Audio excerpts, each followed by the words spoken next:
You're about to listen to TADPOG. Tyler and Dave play old games. It's a comedy video game podcast. We would like to stress that the hosts are not experts and are really just very crass commentators.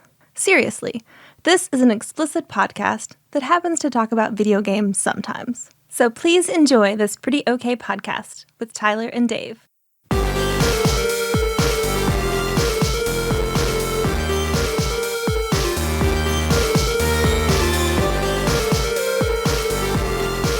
Hello, Internet, and welcome to another TADPOG podcast. Homegrown artisanal podcastery from two boys. From our podcast kitchen to yours. Hope you had a Merry Christmas. Our Paula Deen style podcast, because right now we're just eating shit that's killing us. Yeah, man, gotta have to cash in on that New Year's resolution pretty hard. Bad time of year to buy new clothes. Made that mistake, and it's like a week later, it's like, these motherfuckers don't fit as well as they did when I bought them before Christmas. Oh, Too shit. loose or too tight? Too fucking tight, man. Well, now it's a good time of year. That way now you get your goal shirt. My goal shirt? Yeah. More like goal pants. Goal pants. Everybody, like, there has been so much conversation about my bulge that it is like... Your dick bulge? Yeah. And your tight pants? Yeah. Can't really lose dick weight. Can't lose dick weight. Lord knows. Yeah. I guess that's true, but that's been like a topic of conversation. Tyler, you're fat. My dick? That's truly what you mean. Otherwise, I'm going to cry. Right. Yeah. Yeah, it's been mentioned at least 3 times in the last 2 weeks. So it's like a lot of conversation about my bulge. At least not conversation, just comments.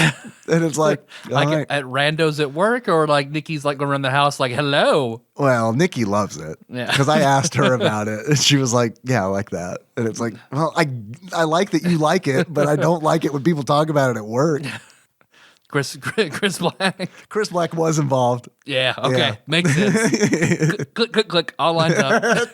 So, yeah, my bulge. Yeah, lovely lady bulge. Yeah. So that's what that song is about, right? You guys remember the Black Eyed Peas? Welcome to 2020. Is it 2020 when this publishes? It is. Yep. Hi. We hope you had a good holiday.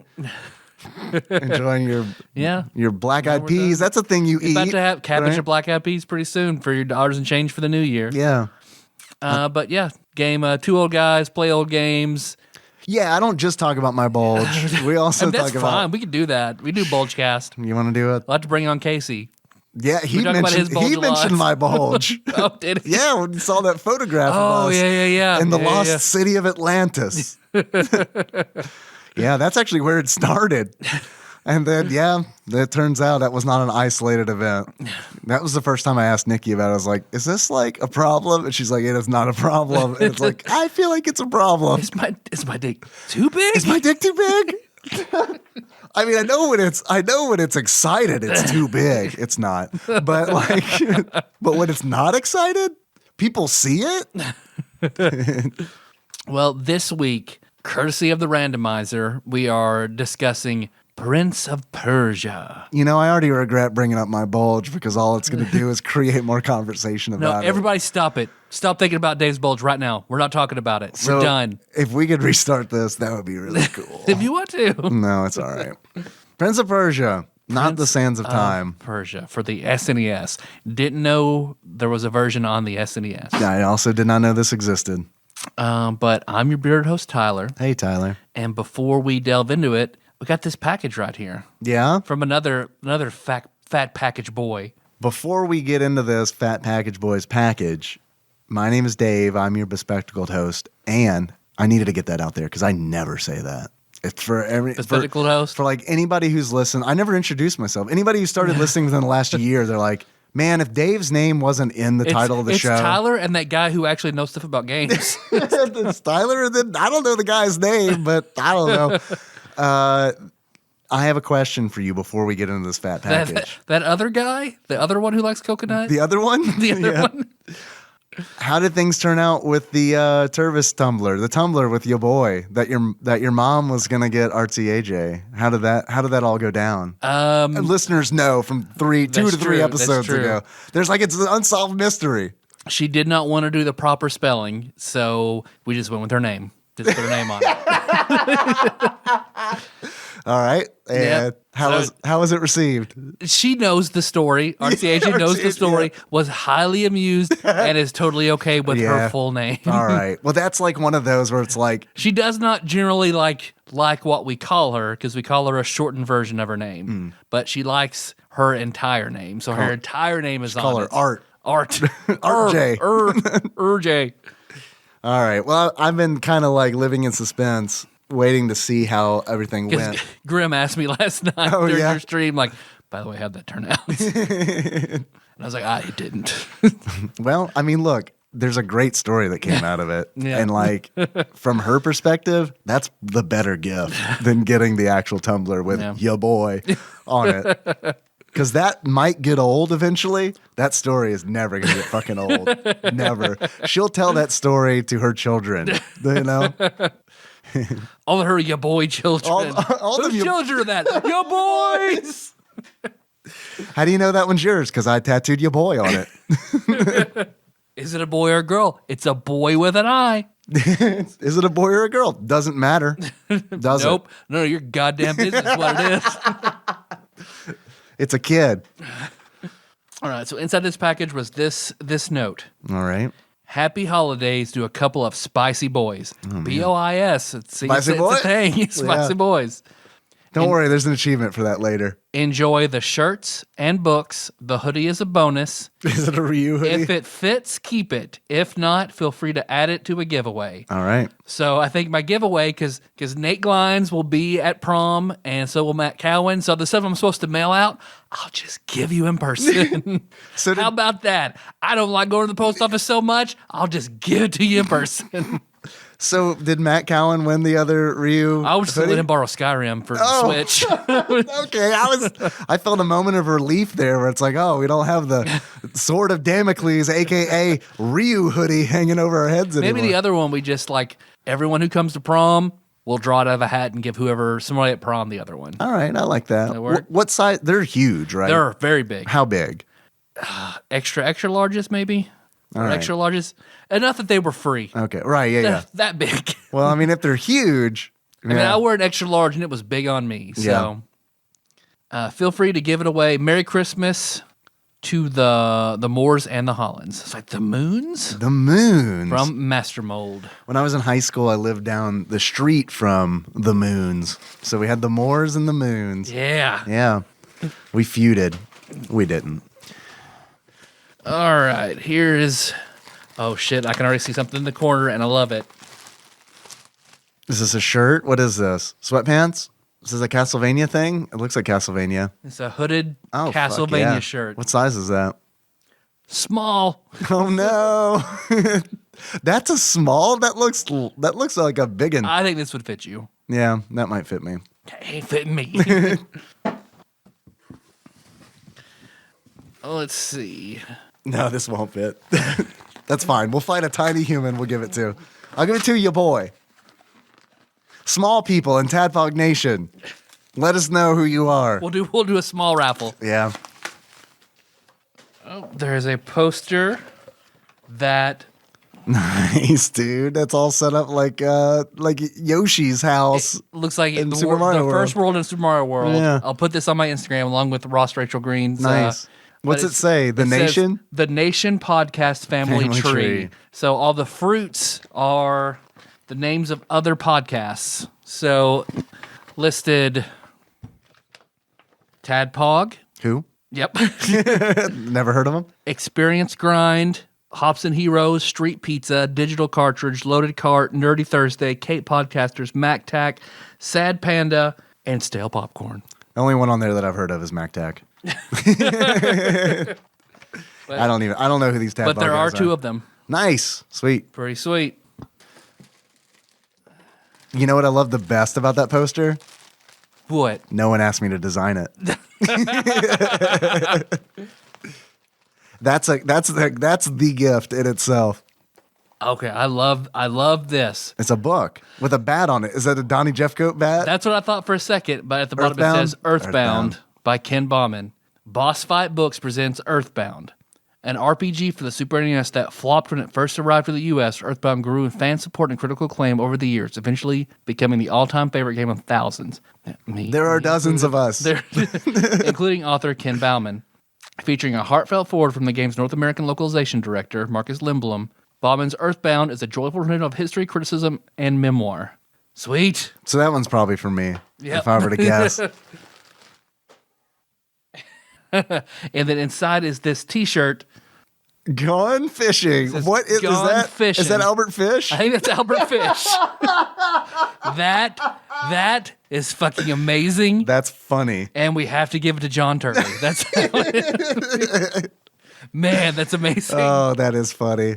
That's so. I'll take a picture of that and tweet last podcast on the left app. There you go. Amazing. There you go. Nice. That's hilarious. Then here's one with your name on it, Dave. Oh, You want shit. This one? Sure. I'll kind of maybe throw it at me. I don't know. All right. I'll open things with keys. Hear that? It's the sound of a 2011 Honda Accord. It's pretty sweet, bro. Yeah. No, it is, though. Like, I really like your car. Patreon.com/TADPOG. Don't like the fact that I'm driving a 2011 Honda Accord? Do something about it. Fix it. No, it's a huge upgrade from that Celica. Holy God. That thing What? I trashed that thing, man. That's why, like, I don't know. That's why I keep the Honda clean, because it's like I don't want to go back to living the way that I was living in that 2000 The sour milk Celica. mobile? Yes. I never smelled anything in your car. But then again, I can't smell anything, so. All right, what do we got in here? First of all, right off the bat, a fucking sick. This is awesome. A sick Paperboy magnet. That's awesome. Hey. I know where that's going. As soon as I get home, it's going on the filing cabinet. And then I believe that this is the companion shirt. Yes, It's perfect. another one. Perfect. Gone fishing. Oh my God. God, that's awesome. And then let's see, one last thing in here. Oh. It is a Bubble wrap. massive tome. That is a big ass book. Oh, I've seen that. I saw that at the Chicago Arcade Expo. The ultimate guide to the SNES library. That's awesome. That is amazing. That's huge. How many pages is that? It's like Girth Brooks. 449 pages. Good Lord. That's an oversized book, too. That's a coffee table book. So yeah, we could do Dave reads from the ultimate CNS library guide, and then take 10 minutes. Yeah, that's not a bad idea. And then I'll describe the photographs in Perfect. Yeah, excruciating detail. We'll Norm Macdonald this. You want to check? Absolutely. Please excuse our chair noises at our extremely large, long, bulgy Bruce Wayne table. Going right to the P's, because today we're talking about Prince of Persia. Wow, they got Super Famicom games in here too. Because there are a lot of those that I see when I scroll through my my Retro Pi. A lot of cool Famicom looking games that I would like to one day do. Yeah, no, there are some prototype really games cool ones. and shit like Yeah, that. totally. The Peacekeepers. Yeah. Guess who just bought the Peacekeepers not too long ago? It For was how me. I got it in a lot with 5 other games for $10 less than the Peacekeeper sells alone. It's all right. Just needed to be cleaned up a little bit. That was the problem, where it's like it had a sticker on the label, which is always dangerous because it's like, I don't know, man, you pull this fucking sticker off, it might tear the label, and then it's like, well, then it's not really that Throw it in great. the garbage can. Yeah, exactly. Goodbye. So, yeah. Did you clean it off successfully? Yeah, it's all good. Sweet. Yeah, all good. Lots of P games. Are you ready to get into it? Sure, let's do into it. the game? Thank you very much, Mike. That was an amazing package. Thank you very, very much. Master Mold, thank you. And hey, I've been meaning to thank you for the longest time for doing the 12 days of Christmas on the Tadpog Nation Facebook page, where Master Mold just gave away a game each day. Hell yeah. And then I know that he gave like 2 codes for to which give away. I never participate in because I feel like it's for everybody else. Yeah, but absolutely. fuck, it's hard because I want to take some of that shit. Yeah, there was one game in particular where it's like, God damn it, I want to jump on that, but I'm not gonna. And he even mentioned, he's like, yeah, you guys can get on this too. And it's like, dude, I feel I feel bad enough. Like, yeah, we already hey, people that give us money, I'm gonna take this game too. Right, exactly. Okay, yeah. thanks, bye. Yeah, we're good. We all right, here it is, Prince of Persia. All right. You hear that, Dave? I do audibly hear. Look at this book. Look at this floppy boy. Flop it in. We get to do a whole fun character where it's like Flopsy the book. it's Flopsy. It's Flopsy the ultimate SNES guide. Hey Flopsy, what are you doing here? Well, I'm just here to tell you about Prince of Persia. That's what he sounds like. That's pretty good. Flopsy, I don't like your voice. Do you mind if I do it? Well, I'm a little offended. You don't have to be rude about it. Of course I hear that, which ushers in a segment that we like to call Dave Reads from the Ultimate Nintendo Guide to the SNES Library, 1991 through 1998 by Pat Country. That's the NES Punk. All right. Prince of Persia, according to Mr. Pat, genre, platformer, puzzle. This is going to take a really long time. Release date, November 1992. Came out in North America, and it was developed originally by Broderbund Software. You know them. Broderbund. Yeah. But I know that it was published, and I know that because Flopsy the book. I told you that. It was published. Shut up, Dave. No, you shut No, you shut up, book. Don't test me, man. I've had a rough fucking month. All right, Flopsy. It was developed originally by Broderbund Software. It was published for the Super Nintendo by Konami, and it was ported by Arsis Software. Availability common. I do like that. I like the availability in there. That's a nice touch. And then there's a nice write up about the game, but I'm not gonna get into that because that's what we're here for. Yep. Thanks, Flopsy. It's pretty good. I think we do that. Yeah. That's all nice. Right. Okay. We'll leave it up to the listeners. Did Okay. you like Flopsy? If you didn't, we'll kill him. We'll draw a target on him and Matt Cowan can shoot arrows at him. Oh, man. Yeah, if I weren't afraid of like angering the NES punk, then yeah. He's the NES punk, not the SNES. So It's true. it's straight out of your lane, Pat, but it's still cool. Thank Yeah, it's absolutely awesome. Let's see. So Prince of Persia. I've heard a lot about this. A lot about this. I've seen screenshots. I've seen videos. You've seen the Jake Gyllenhaal movie. Right. No, I hadn't, but I haven't either. I was going to watch it for this show, but then I was like, I don't want to get a subscription to Stars, so I'm not going to do that. And then people are like, well, why didn't you just download it from Mr. Bay? And I was like, I don't want to take a chance to go to jail for downloading the Prince of Persia. why are you here? 2010s, yeah, exactly. What are you in for? Downloaded 2010 Prince of Persia. Let me put my dick out of your mouth. Hold on. Right. Now, why are you here? Flopsy, help! Flopsy, help me put his penis in my mouth again. Can't help you. But I never actually played it until we had to do it for the show. Okay. And I was excited initially when you said Prince of Persia. I was like, fuck You yeah. were excited. Here is a game I've heard of. I know it's beloved by many. I don't think it's going to be awful because we get so much random shit the randomizer likes to shovel in our mouths. What do you mean? You've never heard of the Peacekeepers? The King Arthur and the football The team. Peacekeepers. Yeah.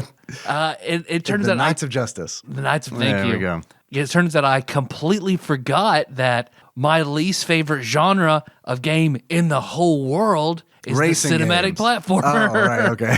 Racing games are close, but I can name like some racing games I do enjoy. Can't name a cinematic platformer I like. Yeah. Did you get to any of the racing levels in Prince of Persia? Did you make it that far? No. The go-karting levels?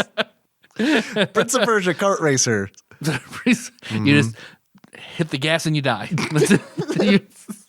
Yeah, you die a lot in Prince of Persia, so that makes Prince sense. of Persia, playing this, I feel like this was absolutely the inspiration for Cat Mario because it is, man, it feels like it is fucking with you. Oh, it's fucking with you, but like I feel like Cat Mario is designed in a way where it's like like going out of its way to fuck with you, like where it's like there aren't any clues to like figure out what's going on. I feel like in Prince of Persia, look. Well, in level 1, there's that very long fall down, and there's like a ladder on the left side, but you have no way of knowing which side it's on until you go down. Wait, what are you talking about? Because I feel like there was one room, and then there's a descent where you go down, and there are like these little like log type ladder things going down that you slowly inch your way down. Okay, but you don't really know which side they're on. You don't until you just fall. So of course you got to hang from the ledge. So I was just like fell down. You got to hang from the ledge. That's what this game. I think that it is. I really like this game. Man, I've got a history with this game, and that does definitely temper my criticism of it. It's. Man, when I was in 6th grade, we had typing. It was called keyboarding, I think was the name of the class, where we learned how to type. And it's like, if you get done with your assignment fast enough, then you can go play a game, because that was the classroom in the school that had all the computers, and they had an Apple II in there, but they also had a Macintosh in there, and on the Macintosh was Prince of Persia, and I never got far enough in that game to even get the fucking sword. Which blew my mind, because I think it was Lord Matt Barger, I think, who I watched play, and like he blew my mind because he had the sword and he could kill guys and everything. But I think that for the most part, I think Prince of Persia is a very fair game. I think that it is not forgiving. I feel like, and this is absolutely 100% has to be a sentence that no one has ever uttered, because no one ever draws any kind of conclusions to Dark Souls ever. But I think that it's Dark Souls-esque in the where it's like, or Dark Souls is Prince of Persia-esque. Yeah, no, that's fair. But I think that most people more people are familiar with Dark Souls than they are Prince of Persia, which I don't know if that's true. That's just my perception of it.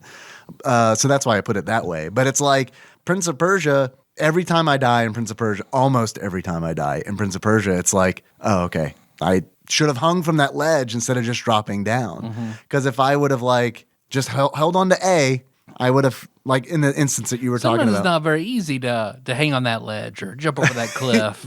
It's true. It's not. This is not an easy game. This is not an easy game at all. This is a challenging game, and I think that goes back to where it's like it feels like Dark Souls. You know what I mean? Where it's like Dark Souls is one of those games where it's like, I don't think I'll ever beat Dark Souls. Yeah.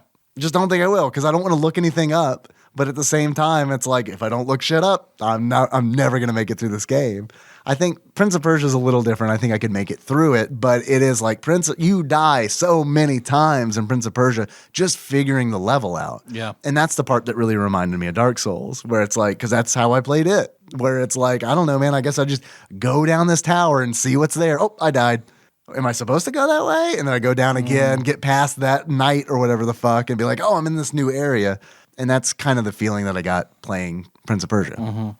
Because I see where this was an important game and where people would enjoy it. No, I did not. I did not. No. I enjoyed it to a point, but once it was just like, all right, go to this next screen. Okay, I'm dead. Yeah. Okay, go to this next screen. Gonna jump over that. Okay, I'm dead. Yeah. Okay, I'm gonna go to the next screen again. Jump over that. Jump over that. Okay, now I'm dead. You're dead. Okay, go back again. Yeah. Jump over that. Jump over that. Jump over that. Jump over that. Okay, I'm dead. Yeah. Okay, go back to the beginning again. Jump over that. Because it was just like inch by inch progress, and I was just, yeah, absolutely. So it was just, and then if you don't do everything perfect, like, okay, I missed timing that jump ever so slightly. Okay, I'm dead. Yes. So that just, welcome to Agrabah. Yeah. I just think I get it. I understand why you don't like it. Yeah. And I think that's just personal taste. Yeah, absolutely. It's just personal taste. Like, I think this game, everything about this, I can totally understand why you enjoyed it. But yeah, I enjoy it. And it's like, it's one of those where it's like, there are 20 levels in this game, which is a big deal. Because the original version. 20 levels. Yeah. The original version has 12. The SNES version has 8 extra levels. And the whole like construct of this game is, we haven't really gotten into that. Most people listening know what Prince of Persia is. And as a cinematic platformer, so it's a realistic run and jump platforming game. Yes, and you play a strange man in a strange land. A street urchin. Essentially, who has riff-raff street rat, if you buy that.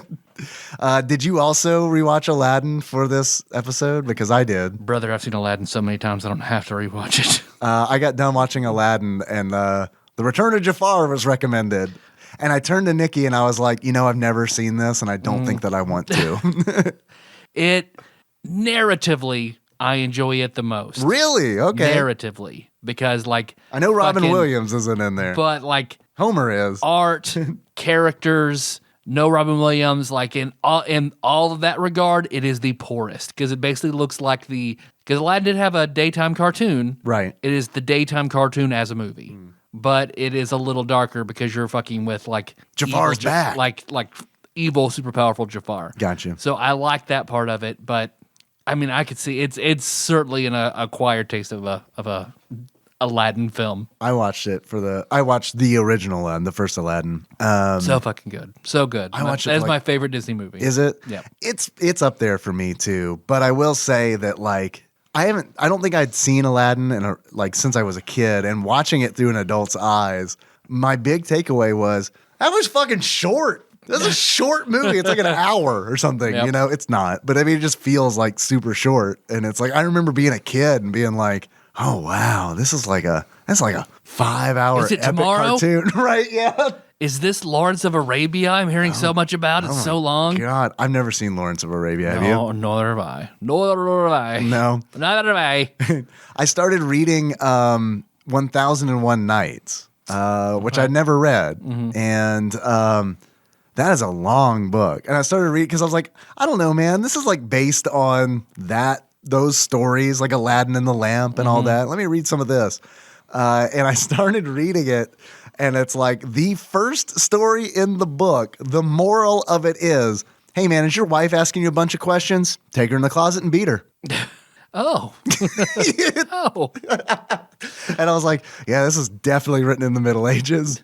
I guess that's different. The Bible wanted us to take her to the street and beat her. Right. Yeah, exactly. This isn't even a religious book. Hey, what are you trying to teach me here, book? Too lukewarm with its morals. No thanks. But I did think that was like a really strong way to lead. And it's like, all right, I know what I'm getting into. And I specifically chose the version because like there's so many adaptations of 1001 Nights. Where I was like, which one do I read? And I'm scrolling through, and the one that caught my eye was like, this one was criticized for being over-sexualized. That one. That's the one I want to read. I have also met that same criticism book. We have that in common. Right. Let's do it. Let's do this. All right. Beat your wife. Okay. All right. I don't know about that. I'll check with her and see if she's Doesn't okay sound with it. sexual enough. Right. Second story. Yep. So anyway, I'm going to continue reading it. I'm going to get through that motherfucker. It's a long ass book. Oh, because this game, because it's not just cinematic platforming, because there's also, once you get your sword and you run into various other besorted enemies, that the controls shift a little bit, and you go into almost, I would dare say, a mini game of dueling, of parrying and hitting. It turns into a fighting game, essentially, which makes sense. A because, Bushido blade style fighting game. Yeah. I mean, it does because you're using weapons, and it's like, I mean, anytime hit dead. Yeah, and it depends on how many potions you have. Units of life, which are measured in potions in the Super Nintendo game. You start out with 3, but I mean, as you're exploring, you find potions that increase it. Like you find heart pieces essentially to like do a Zelda analog. But it's like the Jordan Mechner, the creator of Prince of Persia, the game he did before Prince of Persia was a fighting game. Okay. And a lot of people. Sorry, I'm drinking my White Claw. Yeah, back on the White Claw, I noticed. It's the last one. In Wait a minute, existence. no, this is the one from last week. I wonder why it was flat. Everyone expected Jordan Mechner to make a sequel to the fighting game, which I don't have the name of in front of me. I think it's called Karateka. But it is like, he didn't do that. He made Prince of Persia instead. And I guess Broderbund was like, okay, we'll publish it. And then it became way bigger than than that first game. Which, to my understanding, there was nothing really like it at the time. Like, it was absolutely a standout title. Yeah, absolutely. Like, I remember playing this for the first time, and it was so different, man. I mean, like, because all the sprites are animated through like rotoscoping, and like he filmed his brother running and jumping, and yeah, and a lot of the fights, like you were talking about the sword fighting, when it shifts into sword fighting. Essentially, you can move forward, you can move backwards, you can attack, or you can parry. And again, Steve Perry. Again, like, not to bring up, like, this feels more like Assassin's Creed to me. Like, and like, people have said that Assassin's Creed is heavily based on Prince of Persia. Like, I mean, they're essentially like this. Essentially, Assassin's Creed could very well be 3D Prince of Persia. Especially even with the Knights Templar and stuff, where it like mixes that kind of stuff, where it's like, you know, different cultures coming and clashing. Like, I mean, even that is kind of like, yeah, that might be something there. But like the combat reminded me of Assassin's Creed, where it's all like, but much, much more difficult. Combat in Assassin's Creed is easy as hell, where you like wait for your moment, parry, and then attack, and then that's how you fight. The enemies do like I do sometimes, just fucking rush up there, swinging your sword, hope you get it. And if you don't, run off till everyone's not paying attention to you. Jump in some hay. Circle back around, do it again. Right. Man, I really enjoyed the first Assassin's Creed. But yeah, as far as I know, there's no hay in Prince of Persia, unfortunately. Maybe there's a ROM hack. Hay is added. Haystacks at the end of every huge, massive fall. Right. There are moments where I wish there was hay or somewhere to hide, because it's like, I got to a part in the game where there was an unkillable skeleton with a sword, and it's like, I remember you're like running around and he's like Tyrant Resident Evil 2 just shuffling after you. Yeah, because I mean, it's like I would move to another screen and be like, he probably won't follow me, right? Nope, here he is, just like marching forward with his scimitar drawn. And essentially, you have to, if you want to get rid of him, you have to attack him. And each time you attack him, it pushes him back. You have to push him back and make him fall down a pit. And then you think you're done with him. And later on, you travel down in that same level. You descend a ladder. There he is. And then he's crushed by a trap. And it's like, man, what a cool moment. Like, that's a cool detail that didn't have to be in this game, you know? Yeah. That could have been another guard. You know, it didn't have to be a skeleton. Very true. So, yeah, there's like, it's one of those games where it's like, if you do not like cinematic platformers, you're not going to like it. Because it is very much, it's the granddaddy of cinematic platformers. Like, this is the one. Like, this is the cinematic platformer from which all cinematic platformers spawned. I mean, I liked it better than Flashback and Out of This World. Yeah. Well, it's got that going for you. And as critical as I am of cinematic platformers, I like this one better than those.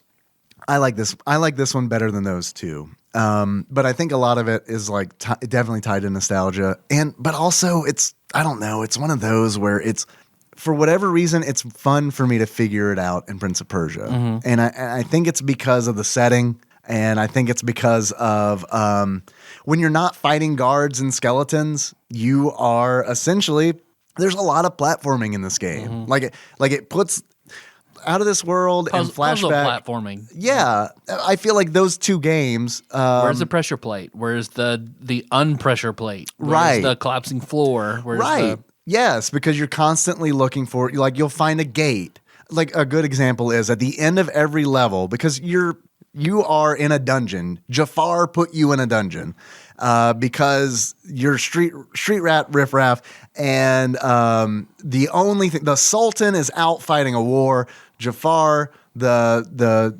vizier, is going to capture the throne, and the only thing that's standing in his way is the princess.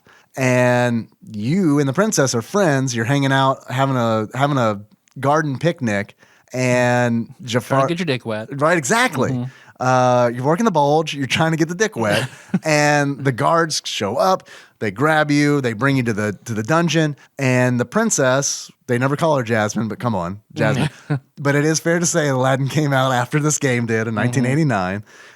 The princess gets locked away. Jafar shows up, and he summons this giant hourglass. This which happens in Aladdin. Yeah, absolutely. But in Aladdin, Jasmine's inside of it. Yeah. It's much more dramatic, you know? And Prince of Persia, it's just a giant, he just summons a giant one in front of her and it's like, deal with this. And then he turns around and walks away. And contemplate your mortality with the inevitable march of time. Right. Yeah. Much like the skeleton that you'll find in the dungeon. But it's one of those where it's like, he gives her an ultimatum. It's like, you have 2 hours. You have 2 hours to decide whether or not you will marry me or you will die. And that's important because those 2 hours, that's the amount of time you have. That is a very cool mechanic in the game. That's the amount of time that you have to beat the game. Yep. You have 2 hours to rescue the princess, which is up from 1 hour in the original game. But it makes sense because there are 8 additional levels in the Super Nintendo version, and it's also more difficult. Like, it's just straight up like more difficult. The Legend of Gurk, who really was an inspiration to me when I started streaming, he hopped in the stream that I did on Twitch of Prince of Persia, and this is like one of his favorite games, which was great because I was able to pick his brain a little bit. And he says that by far this is his favorite version of Prince of Persia, hard stop. And it's because it looks great. It looks great and it has additional content. Like it really takes Prince of Persia for the Apple II, which it originally came out on, and adapted it really well for the Super Nintendo. Like, I thought the controls were going to be awful, and they are Prince of Persia controls, so they're not like tight. They're definitely they're slippery. They ain't tight, right? No, not at all. But that's Prince of Persia. It's kind of one of those things where it's like, oh yeah, I remember how slippery this was. You know all that oil in the Middle East? It's all over the dungeon. Yeah, it's all here. This is the origin. But I mean, as far as like using a controller versus using a keyboard, I preferred it. I mean, I thought it worked really well. It was I did not finish it, but it was a lot of fun. You made it a hell of a lot further than I did. It's one of those where it's like I had like around 60 deaths on level 1, and I was just like, okay, I'm losing my mind. Can't do it. Yeah. Nope. I got to 100 deaths on the way to made it to level 5. So I mean, I died a lot too. 5 levels. I died a lot too. You know this. But that's the kind of game it is. It's like the slowest Super Meat Boy that you've ever played. Yeah. Because I mean, Super Meat Boy is like it's really fast, and it's like you get right back into it, and there's not a whole lot. It's just made of Meat Boy, right? That's all. Yeah. But Prince of Persia is like a much slower version of that, where you just like you have to throw yourself into the meat grinder to figure out how to get through a level, which can be enjoying. And in this case, I thought that it was. Sometimes I don't like it, but usually it's when I don't like it when I feel like the game's not being fair. But in Prince of Persia, I felt like for the most part, it was fair. There are blind jumps in it, which I absolutely hate. I hate that. Like there are, like in level 3, there are like several blind jumps that you just have to like guess, where it's like, I guess I just jump to the screen to the right and everything will be okay. And even that, to be honest, like you could probably logic your way through. Because it has a password system too, so you don't have to. You can start back on whatever level you stopped at. Right.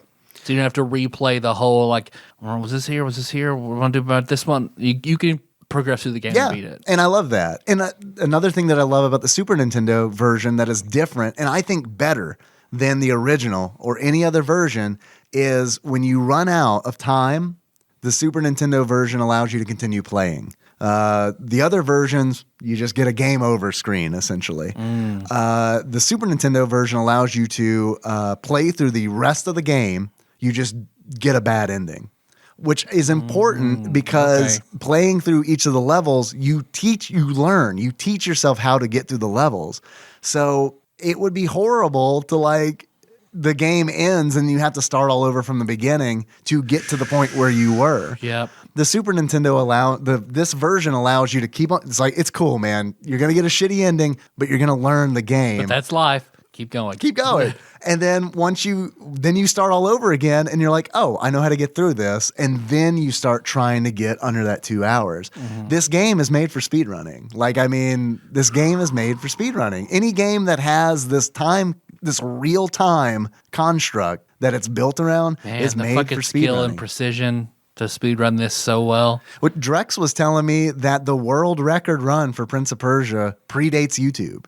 Damn. Because it's like the guy who set the record just optimized it so well. And I believe it because it's like the game encourages you to play it quickly, which I think is great. I mean, I think it's so cool. It's weird because I don't feel like you get that experience a lot. I don't know how much I feel about records with no proof. Like you see a lot. I know that's the speedrunning community. A lot of it, there aren't always records, pre-Twitch or recording on your VCR and shit like that. I know it's not always plausible, but it always irks me a little bit to like, there's no proof. Okay. No, I get that. No, trust me, I do this really fast. No, trust me. I get that. And look, I didn't look for it or anything. I went on YouTube and did find a speed run of Prince of Persia. It's not the world record or anything, but it's like pretty damn fast. I don't know. It's kind of one of those things where I just like it when there are layers to a game where it's like you can play this any way you want, but we intend for you to get through it as fast as you can. I think that's neat. No, the time mechanic, I totally 100% agree. That's very cool. And it's not often we hear like the SNES port, that's the best one. Yeah, especially when it's ported from a personal computer, or in this case, the Apple version of a personal computer. After the fucking dungeon whatever that we played, like Dungeon Master. The SNES version. Oh, yeah, yeah. But I think that's because we've been playing a lot of first-person dungeon crawlers that have been ported over, and those have not been super. They've been okay, right? They're interesting. They're very, very interesting. But I would be more likely to try to finish Prince of Persia than I would Dungeon Master. 100%. Something like that. 100%. I have a question for you. Do you think it is fair to compare Prince of Persia to Metroid? Yeah, absolutely. I think so too. Because it's a lot of Prince of Persia, especially the original Metroid exploration. Yeah, absolutely. Yes, the original for sure. Okay, I was just curious. You just have the added mechanic of weapons and upgrades. Yes, but you do. I wish we get magic shoes and a magic carpet and shit like that in here.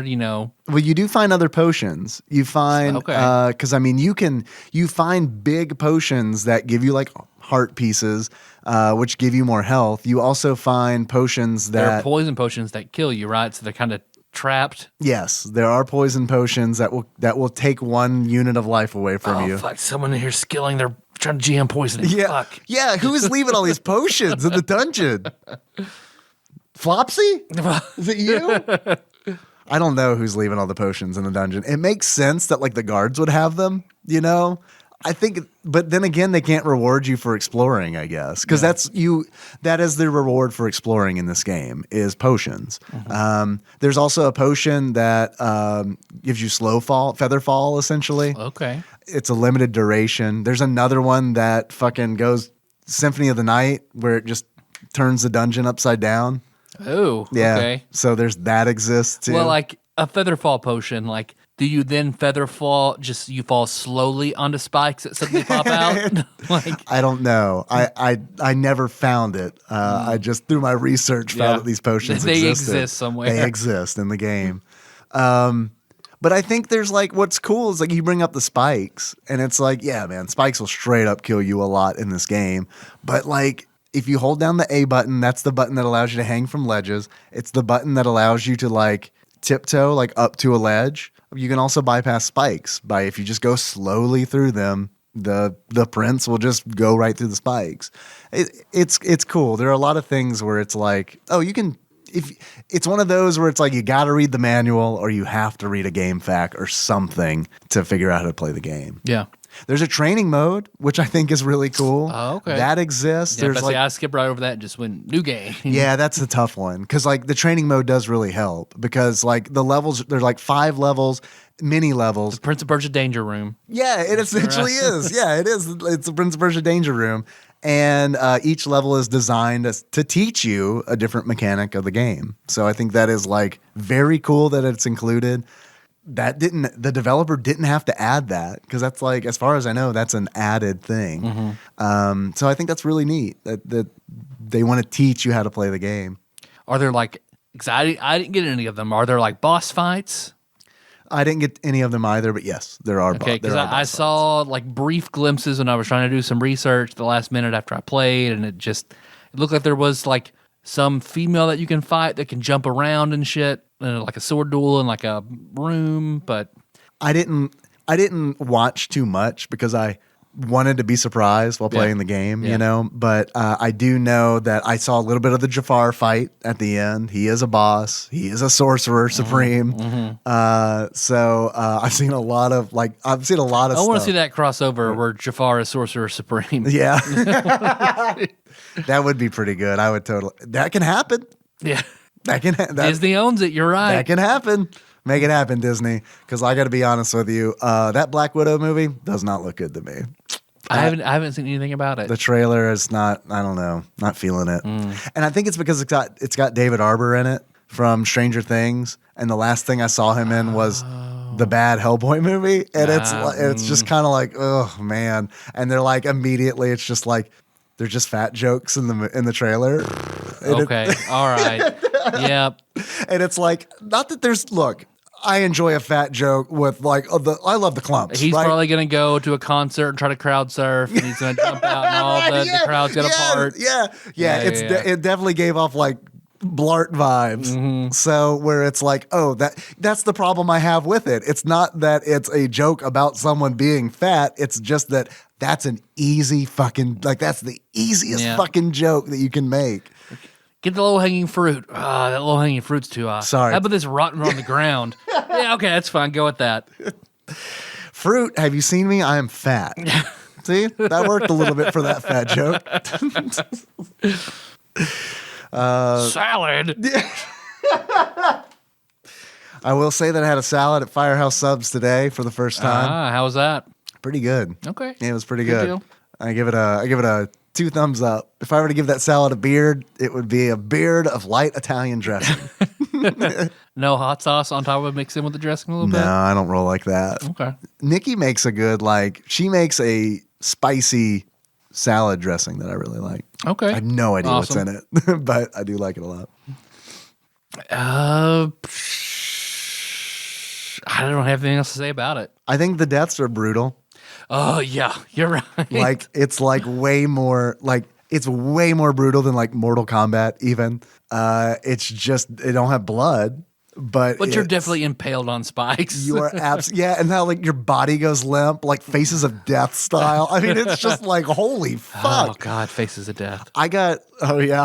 Dude, I've never seen Faces of Death, and I don't want to. It's just a thing where it was a mythological tape when I was in middle school. And then I found out that it was real because someone got it. And they were like, do you want to watch this? And I was like, no. I don't want to watch that. I'd watched one of them where back when I lived, like, it was around in this neighborhood that a friend down the road that I rode my bike over to his house, he got his grandma to rent it one time.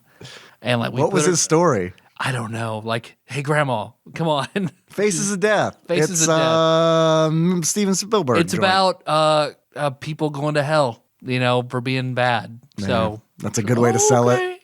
And it was, in a way, we it is. watched about 15 minutes. It's like, nope, can't do it. Mm-mm. No, I never watched it.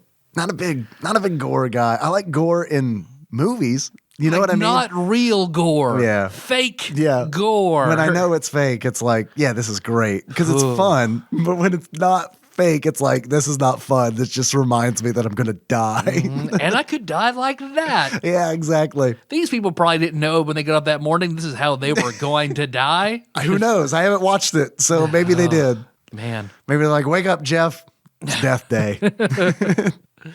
But it's like that scene in Malcolm in the Middle where Reese really, really likes Faces to Death. I forgot about that. And his dad, Hal, tries to bond with him by watching it with him. And it destroys him.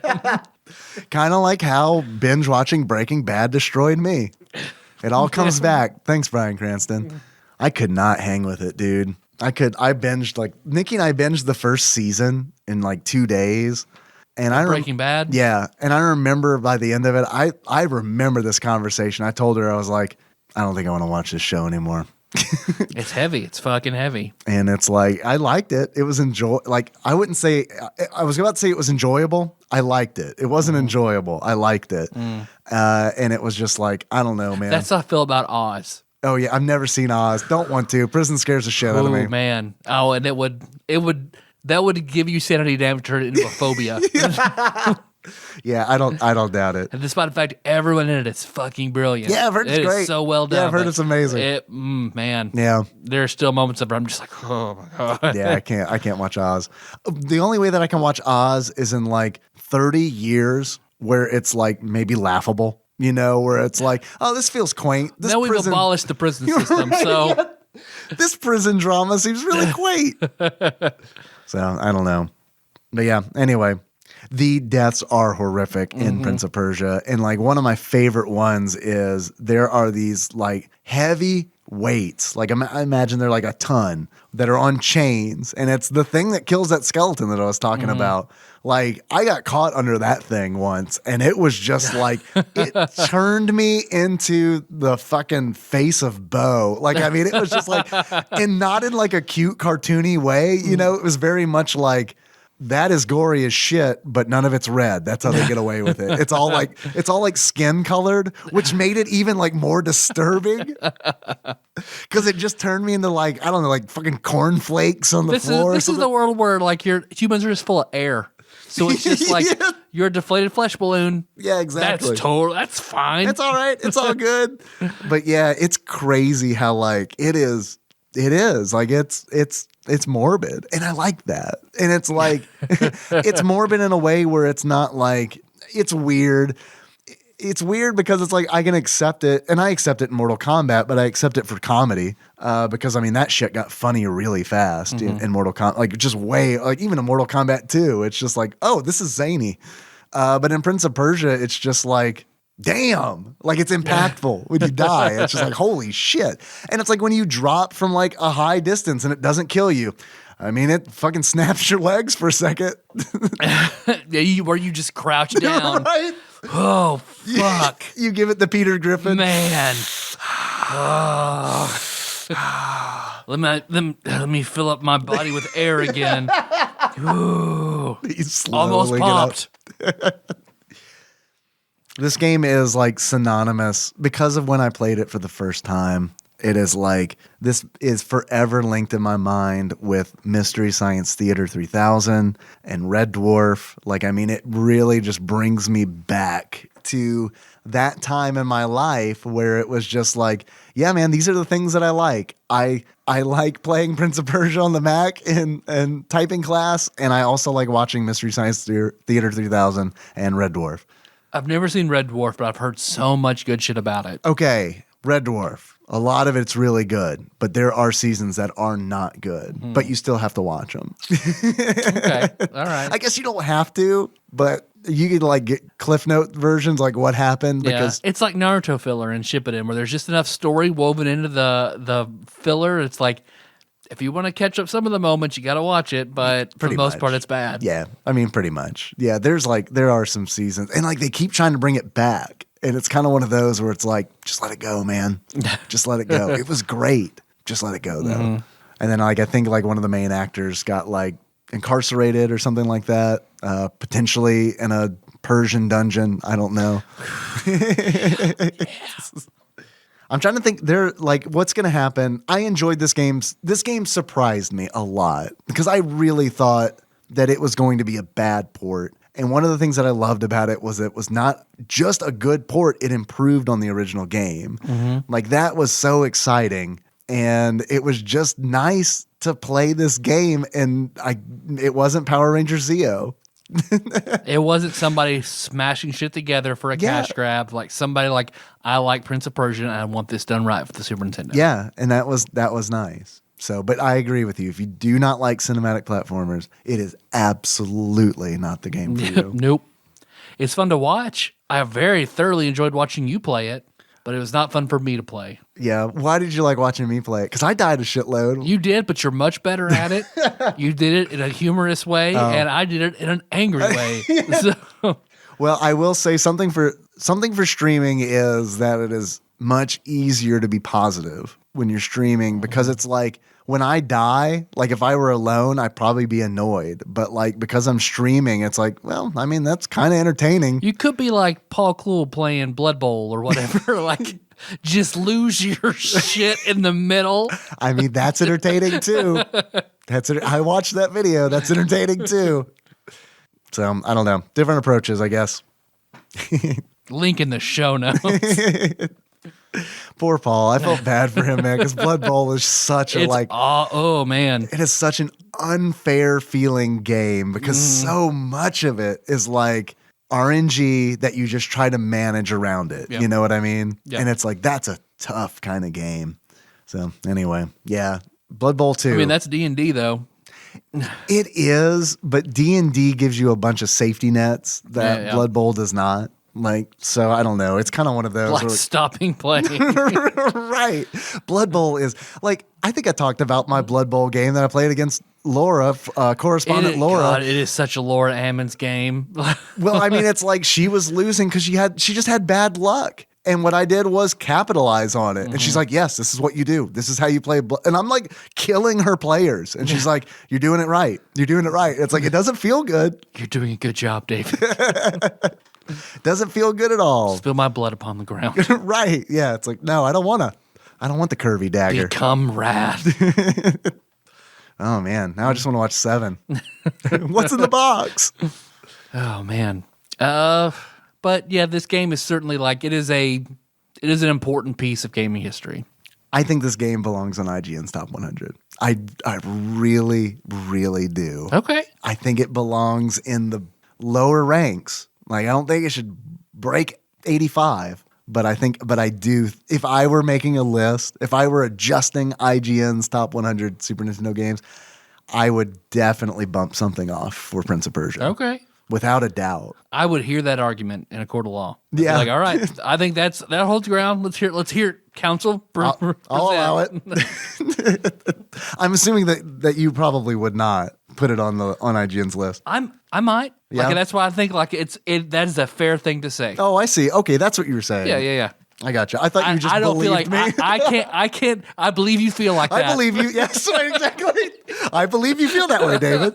I look you in the eye and I see like you mean that thing you said. You mean it. I could certainly understand the argument for that. I don't fully agree or disagree, but I lean more toward agreeing with you. I feel like it probably wasn't on the now I start like nitpicking and like really like trying to unravel this mystery. I feel like it's probably not on the list because it is a port. I mean, Super Mario All-Stars was on it, right? But pretty high up. And that's a fucking port. It's an improved upon port, but it's a port of Nintendo games. Is it? Man, I prefer the NES versions over the All-Stars version. Yeah. Just the look of it throws me off. It feels so different. Yeah. And it's like, I guess it's not really, but it just feels different, you know? Because it looks different. But yeah, you're right. That's a port. But I guess more specifically a PC port. But then again, Populous is on there. Yep. SimCity is on their list, so I take it back. Yeah, Dr. Mario, Tetris, like that's ports of 2 NES games smashed together. Like, I feel like if you're gonna include ports, yeah, put this one on there. If you're not gonna include ports, then but you gotta include ports, right? I guess I don't have anything else to say. I think it's a better argument to port a PC game done well than just throw some glitter on an NES game and put it on there. Yeah, absolutely. I think there's more merit there to like making actual improvements to a game, because this did that thing. Yeah. And I think it's awesome because it's like I remember being a kid in the early 90s and I remember feeling fortunate that I had a computer because that was a time where it's I didn't have one for a very long time. A lot of people didn't. Mm-hmm. And the only reason we had one was because my dad wanted one for work. And you're all the better for it. Like, I feel like it helped you take the stepping stones to like your career now and your computer skills, all because you had one at a young age. You were able to figure out and learn in a formative time for you. Yeah, absolutely. No doubt about that. And yeah, I mean, for sure. But it's one of those where it's like, if you didn't have a computer like this, you had didn't to play Mega Man on DOS. Right. I mean, yeah, exactly. You didn't play the impossible to finish Teenage Mutant Ninja Turtles for DOS. That fucking jump, that impossible jump.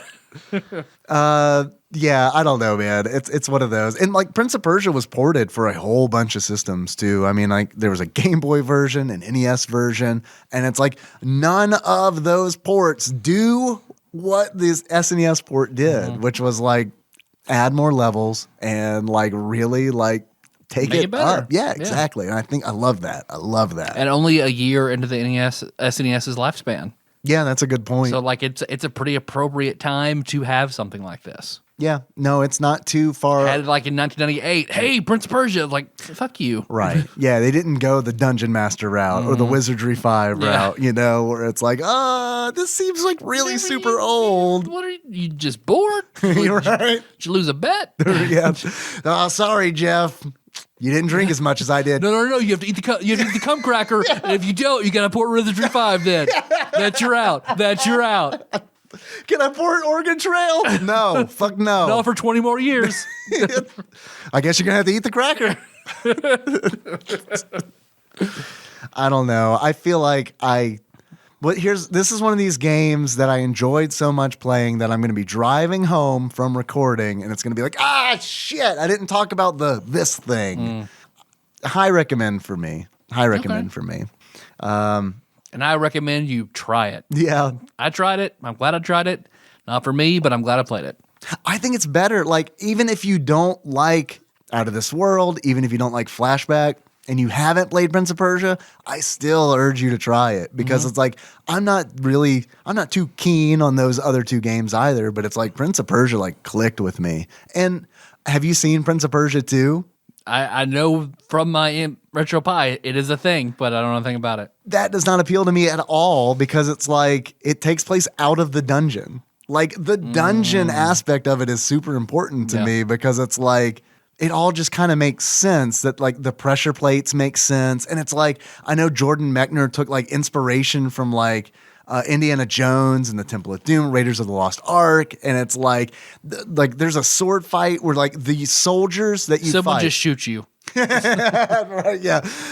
There's a fight where it's like, as you progress through the dungeon, the guards get stronger and stronger. Like they go from grunts to like soldiers to sergeants. And it's like, if you just watch the attract mode on the Super Nintendo version, they show you like a super late level.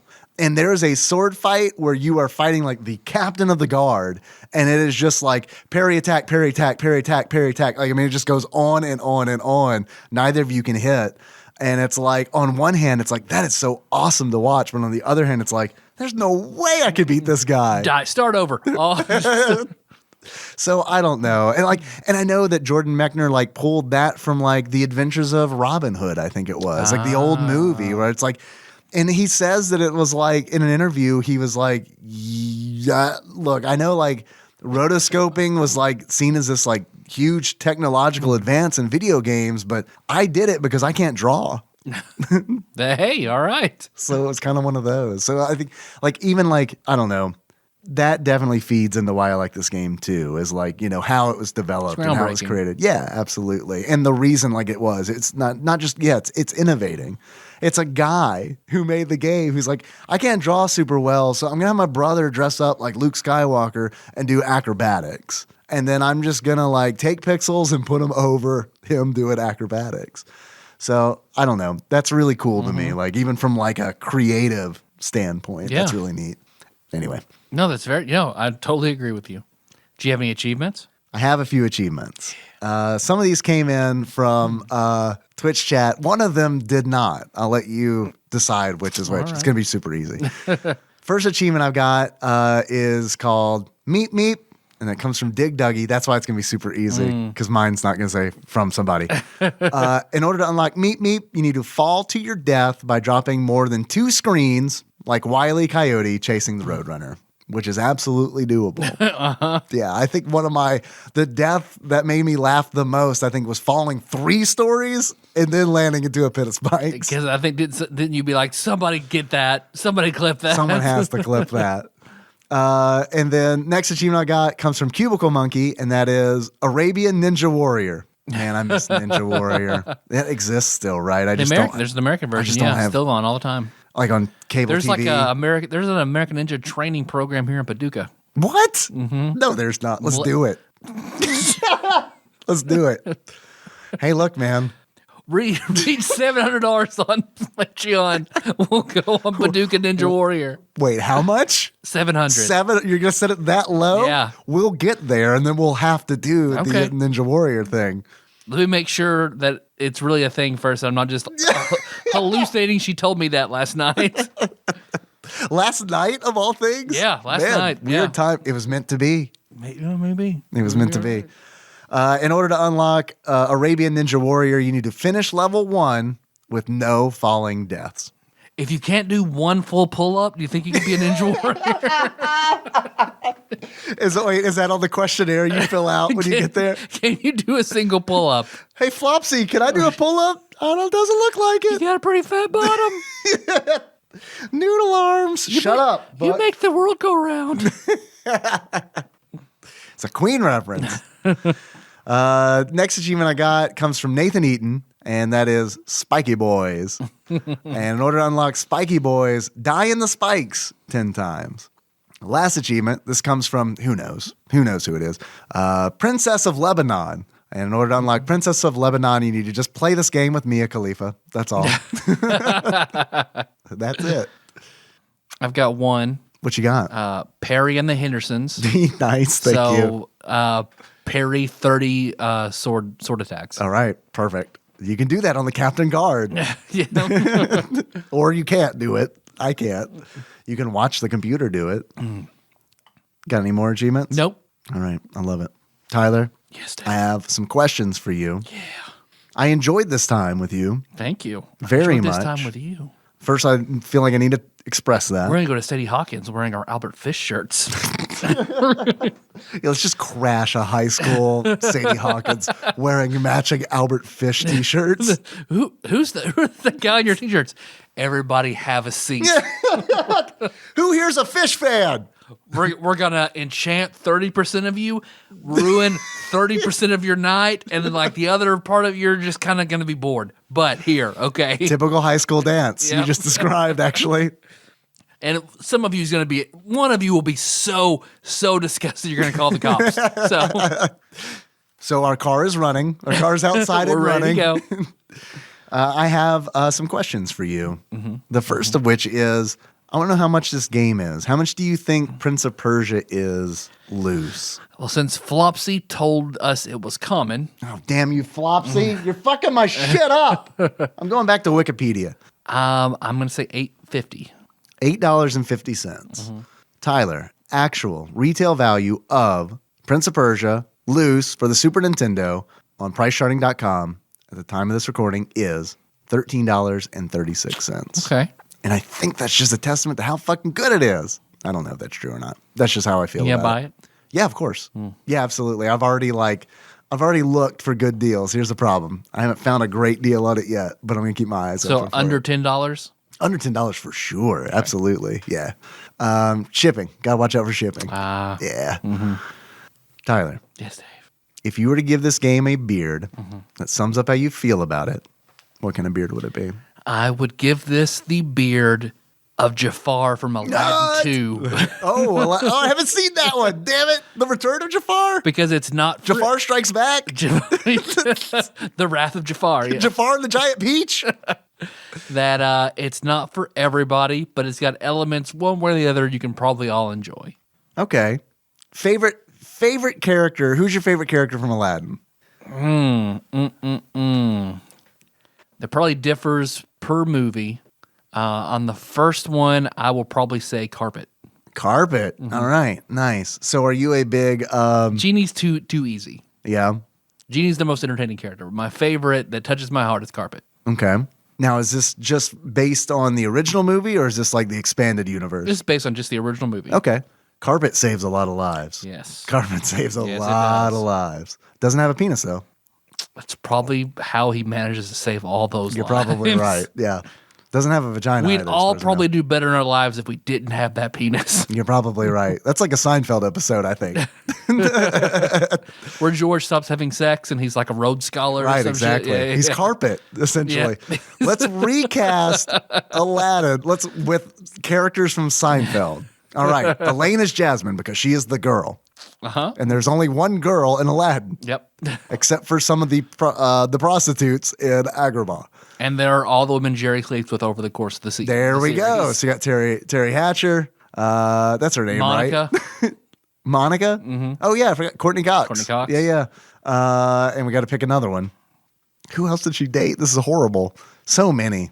Yeah. Anyway, who's Kramer's Genie? Yep. Although it would be fun to see Newman as Genie. Newman's Iago. Okay. No, I guess because he can't be Jafar. He's menacing, but he's not like sinister enough. He's not like cunning enough to be Jafar. Banya's Jafar. Banya is Jafar. Yes. George's carpet after he doesn't have sex. Yep. But otherwise, he's the Sultan. All right. That works. Jasmine's dad. Who's Raja? Farfel? The dog that Jerry watches? I was going to say Putty. Putty's really good. Yeah, because he hangs out with Elaine all the time. He has the face paint for the Jersey Devil that one episode. Exactly. And he has sex with Elaine like Raja had sex with Jasmine. Yep. It's on Pornhub. Check it out. Yeah. When Jasmine says, probably not Pornhub. Just do a broad Google search. Cast that net. DeviantArt, perhaps? Yeah. Man, you remember like when Jasmine says, take off all your clothes? Yeah. She was talking to herself, so she'd get fucked by that tiger. Yeah. Let's see, what are the other characters? Apu? Apu is Maestro? Okay. No, what are the two guys? I can't remember their names. The two quote street toughs unquote who like hassle Kramer. They're both half of Apu. They're both Apu. Oh God. All right, I guess that's out of gas. Is there any more water in this well? No, it's dry. There's none. All right, Tyler, what kind of glasses would you give this game? Shit. You remember? Let me pull this train back to the track. Remember when we were doing a podcast? Before we were like, name all the Seinfeld characters you can name. The guards are the Van Buren boys. That's good. And I take it back. Iago is George's dad. Okay. So that means Newman could be Jafar, I guess. But I do like Banya as Jafar. Shit, I just can't escape this. The gravity of the Seinfeld Aladdin parallel. That's true. It's too good. Too good. Oh, glasses. I would give it the ruby eyes of Jafar's snake scepter. Oh, the scepter, the hypnotizing scepter. Because for people who like this game, they get really into it. You're all hypnotized? It's hypnotized you, yeah. Dave. Yes. Damn it, I'm part of a subgenre of porn. You're going to marry Jafar? Yeah. Man, if you're hypnotized and I'm bored ignored, both those are Dude, how great would it be? Okay, here's the big next TADPOG thing. This is how we market ourselves. We've made the jokes before about like publishing content to Pornhub. I think we need to do that, but we straight up like start it out. It's a video, and we start it out like it is straight up gonna be like, you know what I'm talking about. One of those like, hypnotize you. Now you do everything I command. And we do all of that, but then the command is play Prince of Persia. And then it's like 2 hours of Prince of Persia. It's pretty good. And then just a barely visible watermark of tits just over it. No, not even. I don't want that. What I want is at the end of the 2 hours, hard cut, cum shot, and then it's over. Both of us coming on the cartridge. Video over. And then arguing about whoever doesn't beat it has to eat it. So I've eaten a lot of games.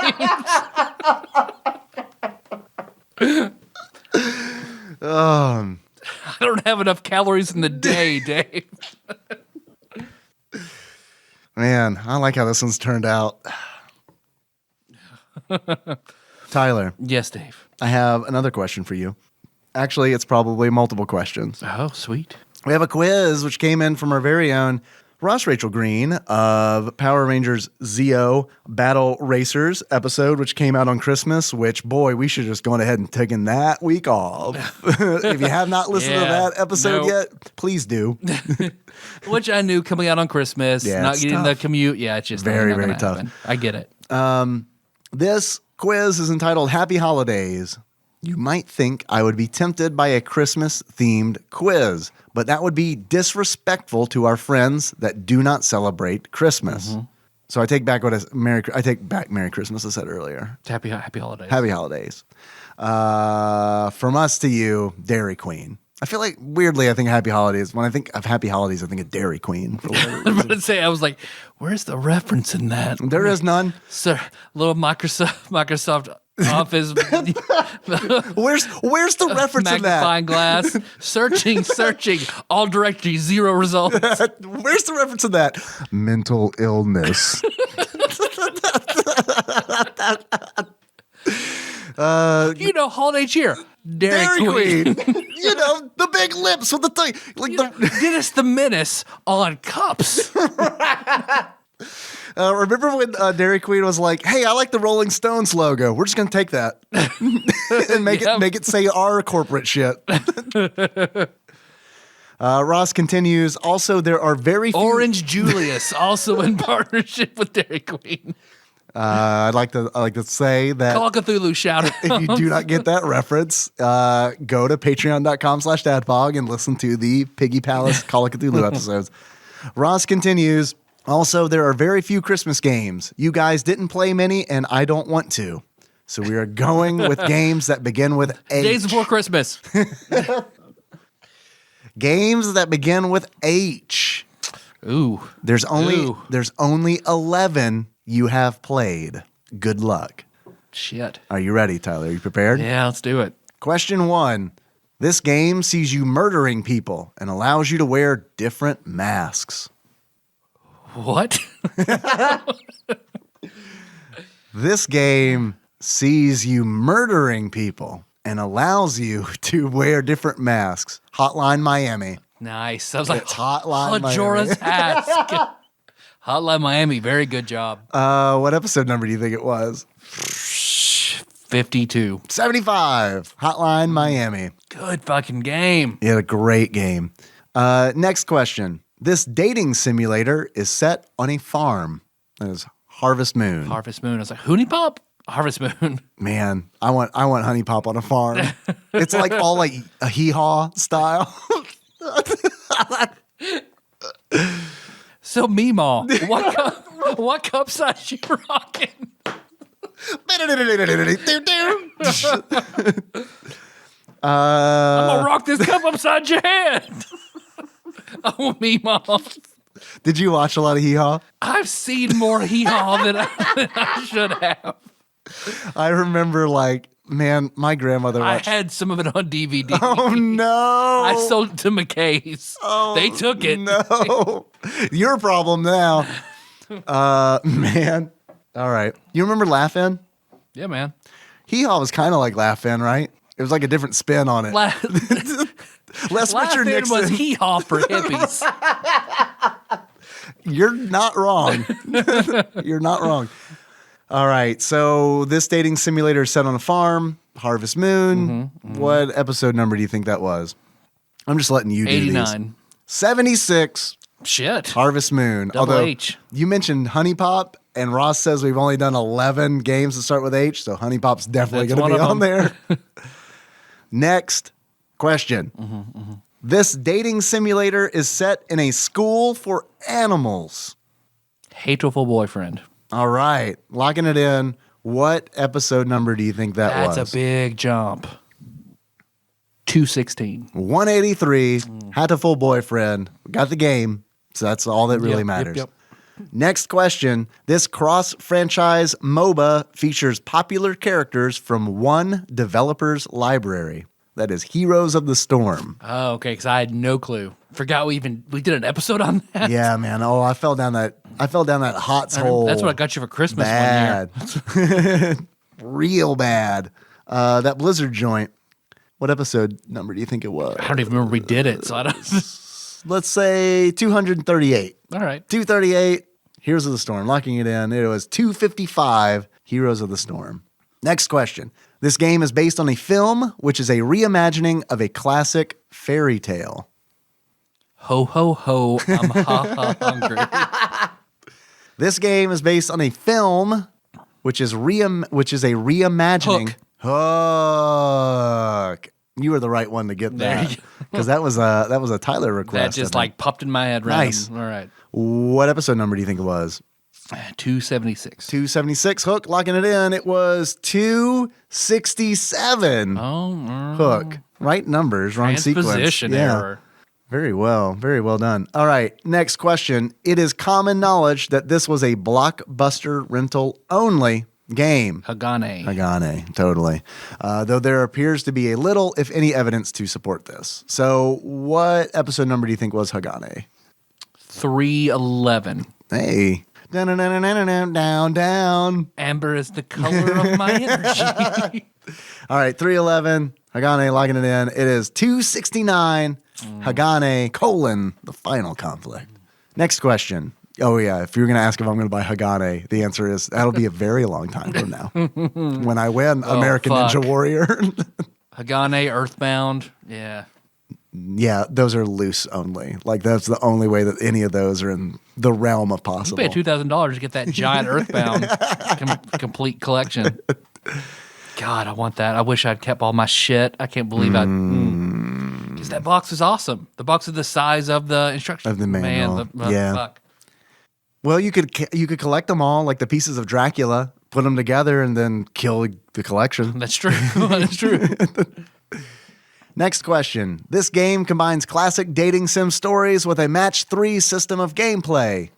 Honey, Hooney. I say honey. I say honey. I say Hooney, you say honey. Let's call the whole thing off. Pop. Honey Pop. Or Hooney Pop. What episode number do you think it was? 311. 311. Let's see if Amber really is the color of our energy the second time around. It is 286. Honey Pop. Next question. This terrible game shared the name of the series it was based on. Yikes. That's a tough question. This terrible game shared the name of the series it was based on. How I Met Your Mother, the game. You just guess which ones are mothers. Is this your mother? Nope. Is this your mother? Ding, ding, ding, ding, ding. You win.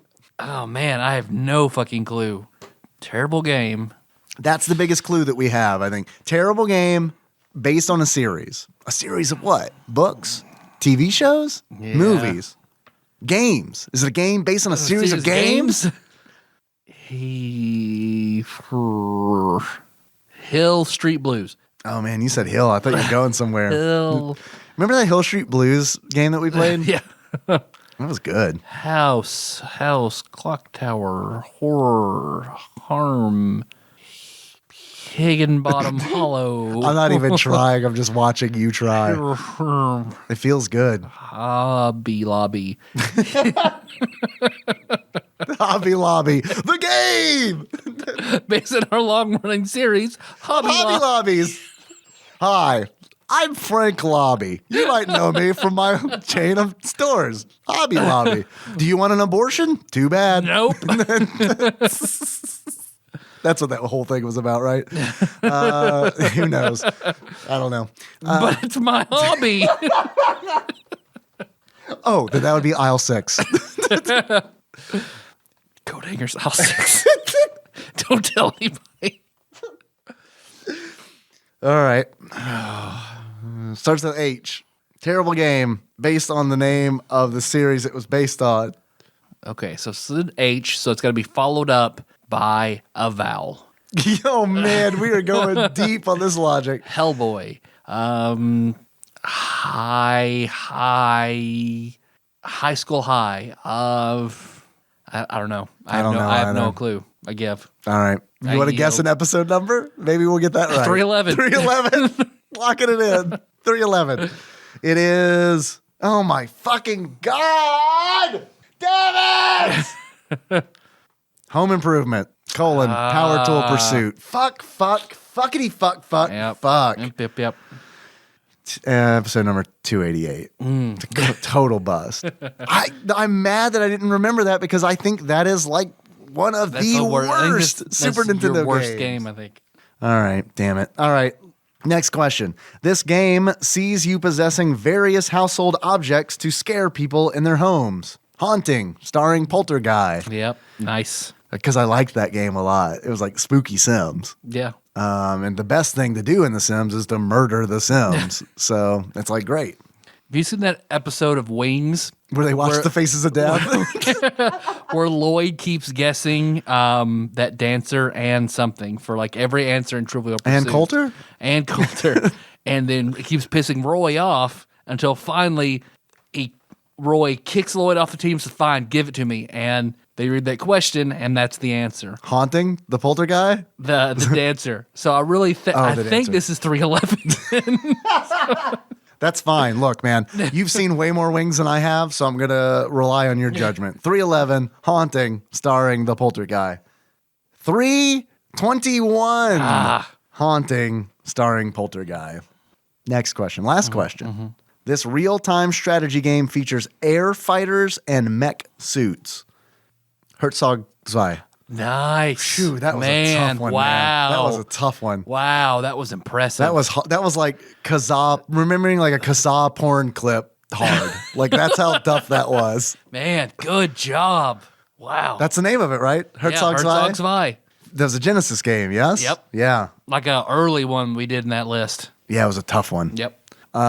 Episode number? You have a guess? How do I remember that? 333, but not Home Improvement. Not fucking Home Improvement. Fuck! Let me see if Home Improvement is in the Ultimate Nintendo Guide to the SNES library, 1991 to 1998. No, and it's just blank because real men don't need descriptions. That'd be great. Let's see. What episode number did you say it was? I'm sorry. 328? What did I say? Good question. I don't remember. But Haunting starring Poltergeist was a Genesis game. Yeah, I think it was 328. All right. This is 333. No, Haunting was 321. 321. My point was that this is probably going to be close. This is probably going to be 328. All right. It was closer than that. 323. Herzog Zwei. We did it. We only missed one that we shouldn't have. That's pretty good. I think we should start this podcast over. Like every time I take a Harry Potter quiz and don't get the result I want, just start it over till you get what you want. Is that a thing that you do? We'll take the quiz all over again and be like, Home Improvement. Oh, yeah. Easy.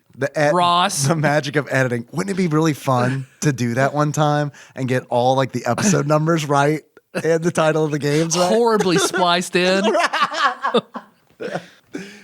I was Oh yeah, Dave, that's 328. Like obviously recorded from a different microphone. 328. Like in a different room. Yeah. Like, I forget that one episode where I was trying to edit in the time that we were done doing like the trials of Reddit. And it was like just that section was in my internal microphone and I was trying to put it in and the truncate sounds kept fucking it up. Mr. Contry gave Home Improvement Power Tool Pursuit 2 stars. Out of what? I'm assuming it's a 5-star scale. So I flipped out of 100. Right?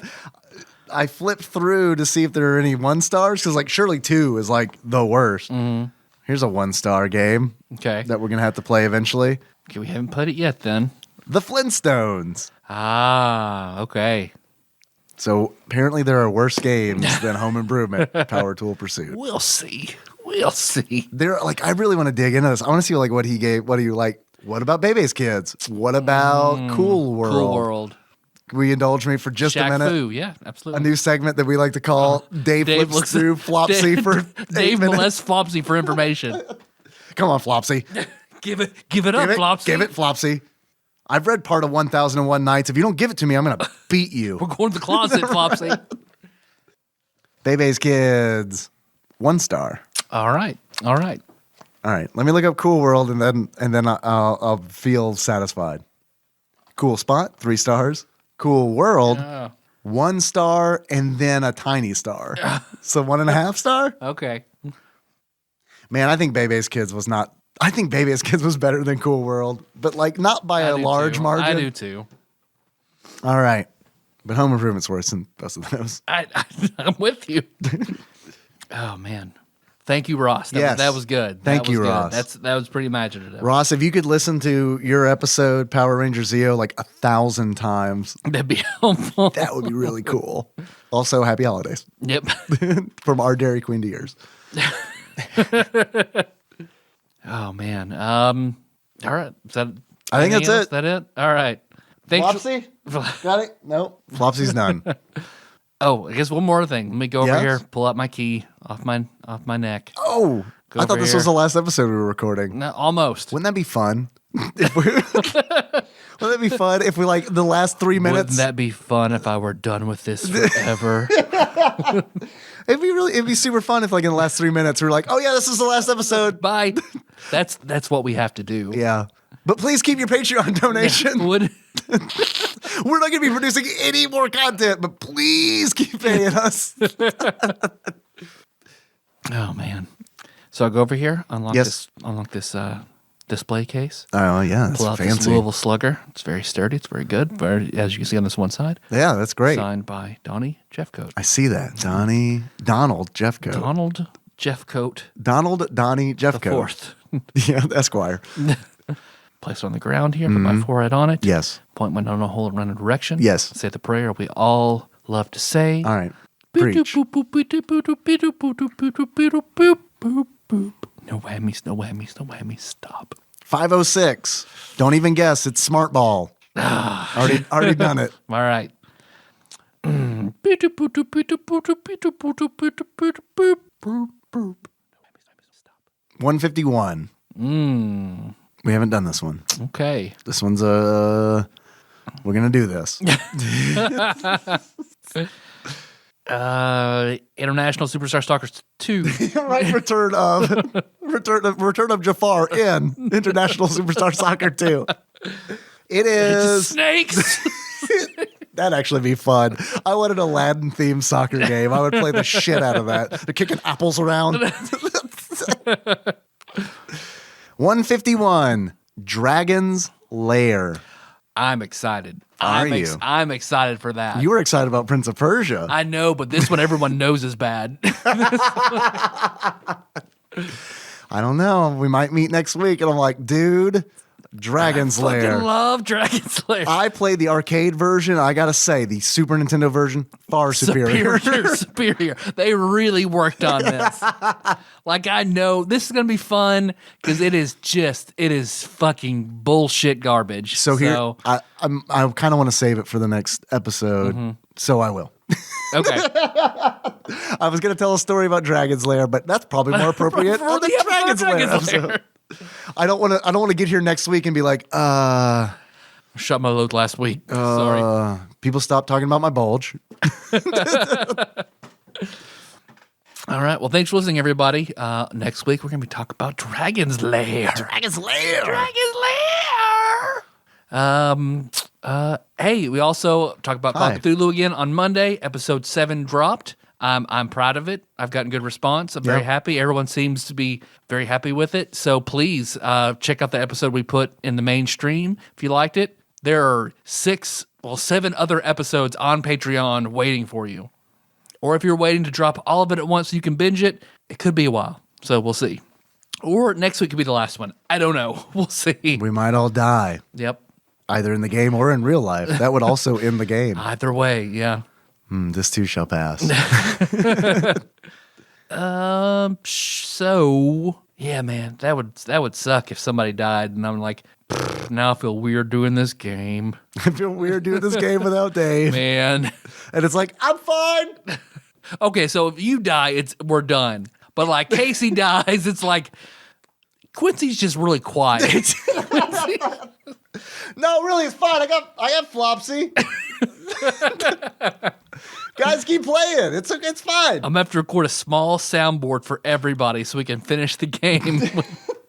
Cut to all the players and the DM reading their own copy of Ultimate Nintendo Guide to the SNES Library 1991 to 1998 while essentially AI plays the rest of the game. The rest of Call of Cthulhu. Let's see. God, I've forgotten everything. I summon Cthulhu. I stop you from summoning Cthulhu. And one would say that's the call of Cthulhu. Sexual pig. I haven't gotten to that story yet in 1001 Nights. Oh, yeah, that's a good one. Sexual pig. Sexual I can't pig. wait, though. All right. Hey, you want to be like Mike? Awesome, like Master Mold. If you want to send us something, I want to be like Mike. Hey, speaking of being like Mike, are you going to watch the new Bad Boys movie when it comes out? I think we should go see it together. Okay. Yeah. I mean, absolutely. I saw the last one with Brandon, so it only makes sense that I see I this one also with saw you. the last one with Brandon Did that motherfucker see it twice? because I think I saw it with him and a different friend. Oh, that might have been me. That different friend might I have know been it me. wasn't you. You didn't puke on my couch like a spigot like 2 years later. I can't believe you. Or I could touch your balls to the bottom of a Pringles can to narrow down who that fellow was. Oh, all right. Speaking of that 2011 Honda Accord, that guy sold me that car. Man, I love how it all comes back full circle. I don't like the fact that Brandon Three's companied us, though. I could see like, if I introduce them, they're going to be better friends and phase me out. So I have to delay this as much as possible. I have a date with 3 friends. What am I going to do? Man, I love the first Bad Boys movie so much. So much. Did not like the second one.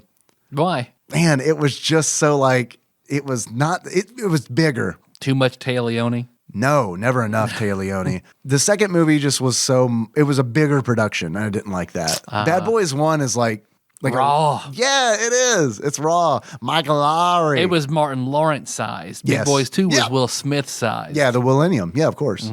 It hit all right then. So Big Willie style. yeah. Na. Let's see. So if you want to send us a package or anything, really, send that to TADPOG Studios, care of Nicole Nance, P.O. Box 3785, Paducah, Kentucky 42002. You want to call us, 270-883-2555. We'll do some calls eventually, sometimes, Eventually. when it feels apropos. And, hey, shirts.tadpog.com. Got plenty of shirts. We do. So many shirts. No gone fishing shirts. No gone fishing shirts. That one's taken, unfortunately. Yep. Then, hey, Tadpog_podcast for Twitter and Instagram. And Facebook. Of course, you got the Tadpog meme page. Tadpog Nation for that dank shit. Discord for that sweet boy shit. Mm-hmm. And the Piggy Palace, which is the only one I'm active in. So It's true. It's true. And then, of course, we have Patreon. Yeah, we do. I know I've mentioned it like a million times, but we do have a Patreon. You can find that at patreon.com/tadpog. There are a lot of cool people who donate to us regularly, which is absolutely fucking amazing and still astounds me. I like to take a moment, so sit right there. I'm going to thank some people who donated to us on Patreon. I would like to thank lots of people. We have lots of people. This is awesome. I would like to thank, I think we already thanked Cubicle Monkey. But if that's the case, Oh, I don't remember. thank you again. Okay, well then I'll just keep going back. I think we thanked Damian Ramos. We did. All right. Postmaster General. All right. That's right. And I'd also like to thank Jonathan Martinez. I'd like to thank, welcome aboard. That's a new donor. Welcome aboard. I hope you enjoy the bonus content that we've got on Patreon. We should figure out how much content we have on there. Hours. I mean, for sure. Yeah. I'd also like to thank, I don't know how to pronounce your last name. That Donnie? Donald. I think that's Donnie. That I Donnie? know Donnie from Facebook. Did Joey give you enough shit? Like, just give $1 and listen to it? How do you pronounce his last name? I don't know. Valella, I think. Valella? Is it Valleja? I don't Valleja? know. Maybe. I have no idea. Valleja? I don't know. You tell me.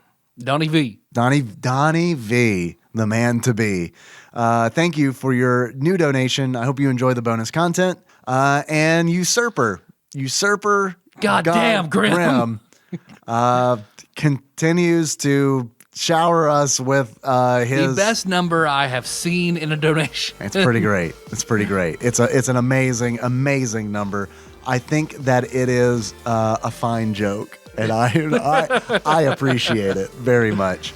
And I'd also like to thank Miles. That is Miles? I don't know. I don't think maybe it's Ian's Miles. I don't have a last name. Or is it miles per hour? I don't know. It might be miles per hour.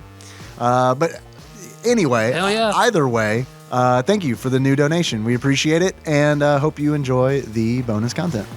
If you want to be cool too, patreon.com/TADPOG. Hell yeah. There you go. Our theme song is News by Skimmer Drive. We'll do that track from the show at TADPOG.com. This episode was executive produced by Usurper Grimm, 1383, God Emperor Alex Pena, Cousin David Galino, The Eightfold Daniel Abernathy, Platinum member Brett Miller, Laud Dennis, and Motorcycle Baron Kevin Link. Yeah. They're the ones who donate, who go above and beyond and donate way more than we deserve. Above and beyond. Way what? Like very much. Hey, we'll close this one out, Dave. Like Flopsy. All right. So until next time. Tropical Capricorn, man.